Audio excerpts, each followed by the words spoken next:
Hey guys, Toppe here. This video is probably going to be one of the hardest videos I'm going to make in a while, and I've been thinking about making it for a while as well, but I just really didn't know how to get started. So now I'm just going to give it a shot, but I'm basically going to try and teach you guys the rules of League of Legends in the bot lane. But the thing about rules in League of Legends is there is literally an exception to every single rule, so I'll try and teach those as well. So yeah, let's see how this video goes. And in the end, if you guys struggle with like autopiloting and stuff like that, I will also have a bonus tip on how to stop autopiloting and actually focus when you're in game, because I see a lot of people struggling with that. So with all that being said, let's try and just jump straight into this.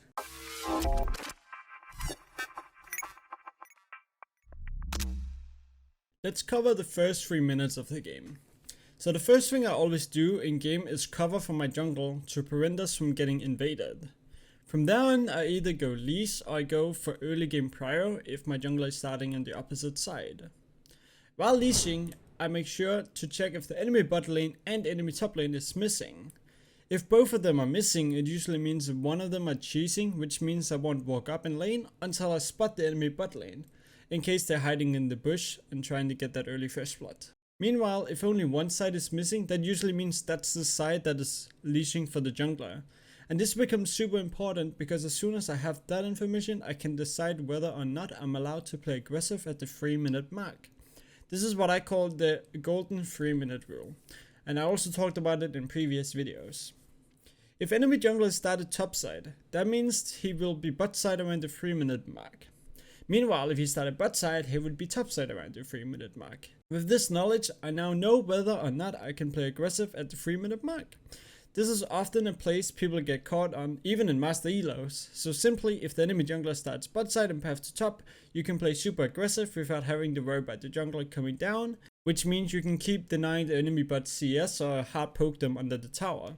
But if he's pathing towards you, you want to make sure he's on your half on the side of the bot lane to prevent yourself from getting killed. But you also want to make sure that the enemy bot doesn't stack a huge wave towards you, because that might also get you killed through a dive. Understanding this rule, we also have to understand the exceptions.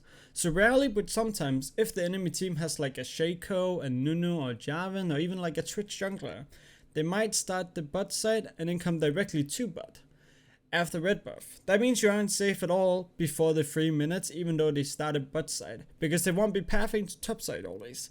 Sometimes the junglers will do this early level 2 cheese gank, so you have to be super careful about not overstepping till you're 100% sure that they have cleared their bot side and gone towards the top side in the jungle.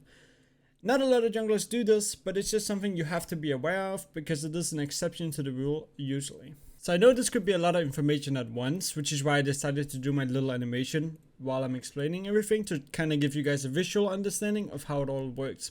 Because this is basically how the first 3 minutes of a game should go, and how much you should focus on where the jungler starts, because of how much it matters based on where he's gonna be at the 3-minute mark. If we now move on to like the after 3 minutes, then it becomes even more complicated, but let's give it a shot.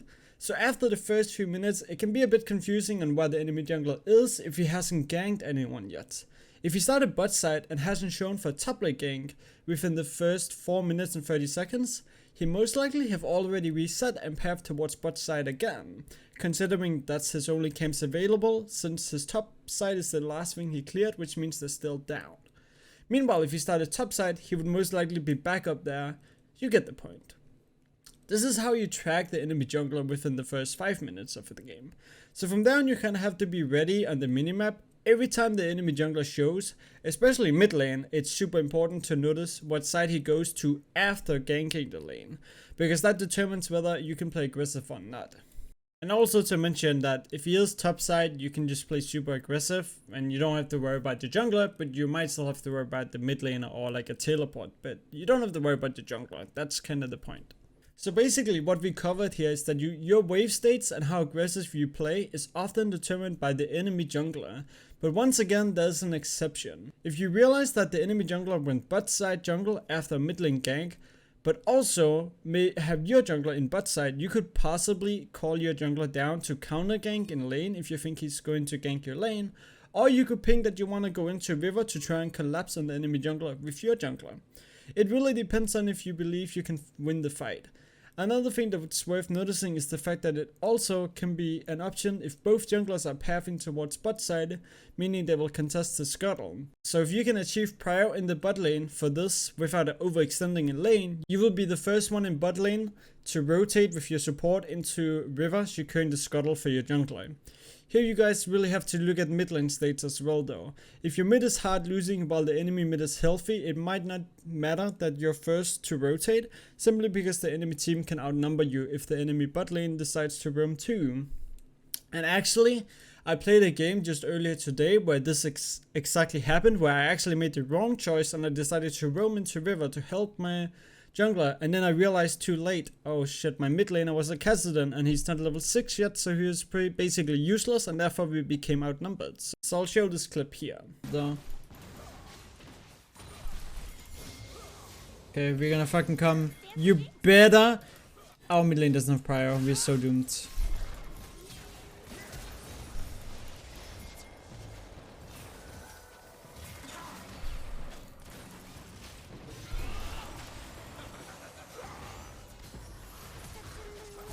So really what we have to determine is, do we have prio in mid? No, but is the enemy bot able to go into river, or did we just crash a huge wave forcing them to stay? If yes, then you can roam. Meanwhile, if bot lane is neutral and your mid doesn't have prio, it might become super risky to go for such play, because that might happen what I just showed you in this clip.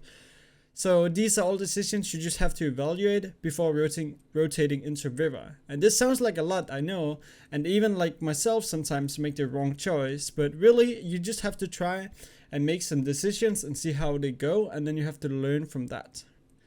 So yeah, I know it sucks, sometimes you're gonna have to make the wrong choice, but you'll learn from it, and then in the future hopefully you will make the right choice. That's how League of Legends goes. It is a learning process. You have to make decisions that sometimes, like, something that I actually go by myself, a little bit out of topic of the video, but like, if you have an idea of a play working and you feel like you have good reasoning for why it should work, go for it. Just test out if it's gonna work or not. If it doesn't work, understand why it didn't work. If it does work, well, then your reasoning for why it would work was correct, and you can do it again and be more secure in the play in the future. So that's a really good way to learn plays and just learn the game in general. If you talk about objective wise though, then setting up slow pushes and crashing huge waves can be really benefiting when it comes to taking dragons. If you set up a huge wave, so that means making a slow push and then crash a big wave under the enemy tower, then you kind of have a free space here to either do a roam or go for the dragon. So if your jungler is bot side and you just crash a huge wave, you can go for the dragon, because often the enemy team will be forced to stay in bot lane.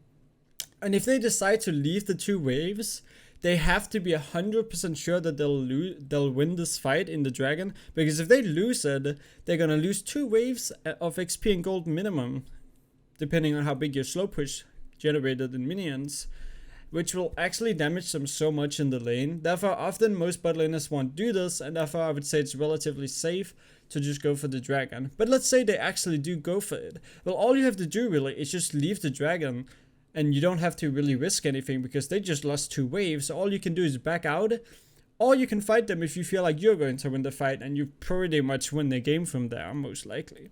But at the same time, if you're on the side where the enemy team actually crashes a huge wave into your tower, I would actually also just recommend never rotating to the Drake without taking the wave first. So if it's literally impossible for you to get to the Drake, well, just forfeit it. It's usually just the first Drake or the second one, which is okay to give. Like, you're not gonna lose the game from giving this, but you might actually lose the game from contesting a Drake that you should never have tried to contest in the first place. Therefore, if you have like a huge wave on the tower, just ping your team away and say that you can't go for this and we should just forfeit it.